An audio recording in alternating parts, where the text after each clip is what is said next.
Welcome to this week's edition of Sun News at Noon. I'm Katie Walker. And I'm Zoe Hansen, not Amy Glockner. Thanks for tuning in. Amy is out this week, but will be back next week.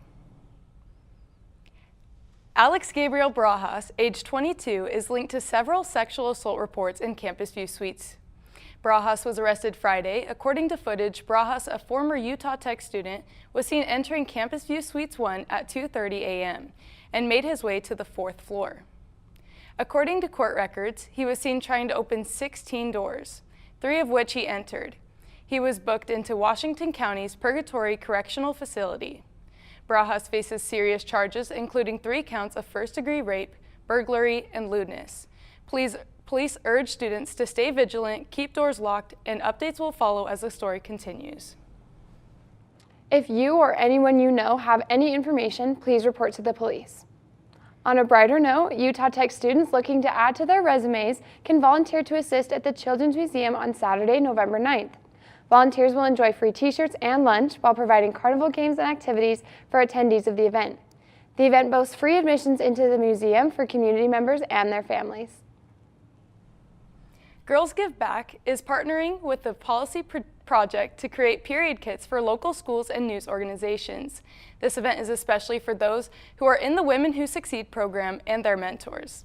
This event will be held tonight at the Gardner Student Center from 5:30 to 7:30. Register now for this opportunity to make an impact.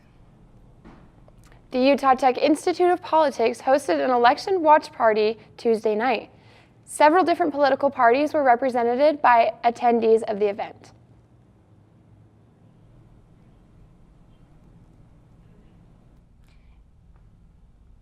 In a historical political comeback, Donald J. Trump has been elected as the 47th President of the United States.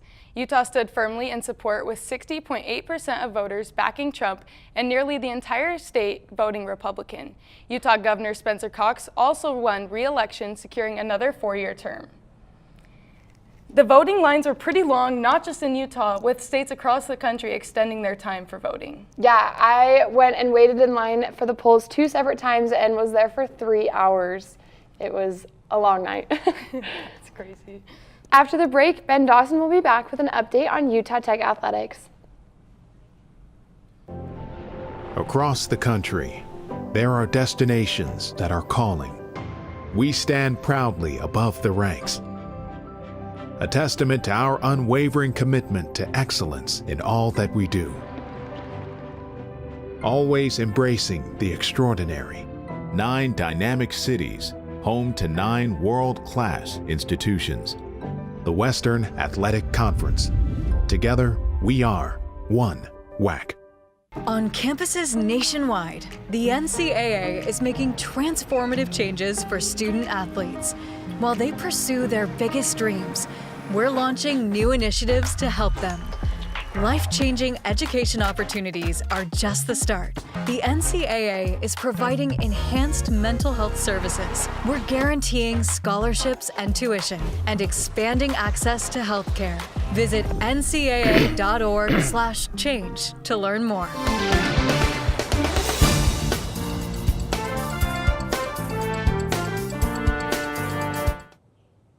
The Utah Tech football team pulled off the improbable win as massive underdogs against Central Arkansas University 34-21.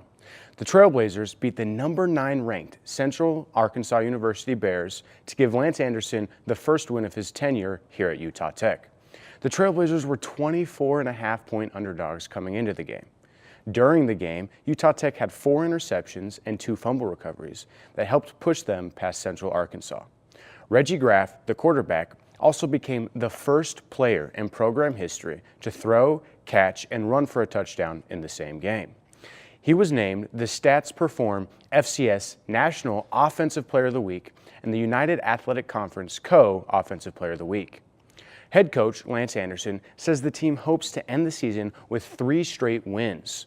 The Trailblazers hope to continue the late season run next Saturday at home against University of West Georgia at 2 p.m. The men's basketball team missed the WAC postseason tournament by 1 game last season and hope to bounce back this season. The Trailblazers have several key players returning, including Beon Riley and Noah Gonsalves, and had a few key transfers coming in, including Dallin Grant and Justin Beaker, who they are hoping can help them make the jump to the postseason tournament. The season home opener is Saturday at 7 p.m. against New Mexico State University. The Utah Tech volleyball team officially clinched their spot in the WAC postseason tournament.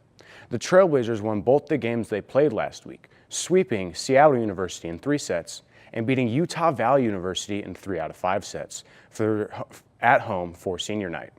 Utah Tech is currently red hot as they are on a 5-game win streak against conference opponents. The Utah Tech men's soccer team secured the final spot in the WAC postseason tournament with a 2-1 comeback win against the University of Nevada, Las Vegas on senior night. The win caps the Trailblazers' late season push for the tournament. The tournament is hosted at GCU Stadium in Phoenix, with Utah Tech slated to play California Baptist University Sunday at 7 p.m. in the quarterfinal round. It really is an exciting time to be a Trailblazers sports fans, as we have so many teams in WAC postseason contention, with the soccer team, the volleyball team, and our football team finally got a win too. Yeah, hopefully the wins encourage students to head to the games a little more often. Yeah, I think it's 6 wins at home that Utah Tech had this last week, and that's pretty impressive.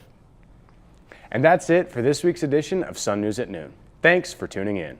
We will see you here next week, same time, same place. Have a great week, Trailblazers.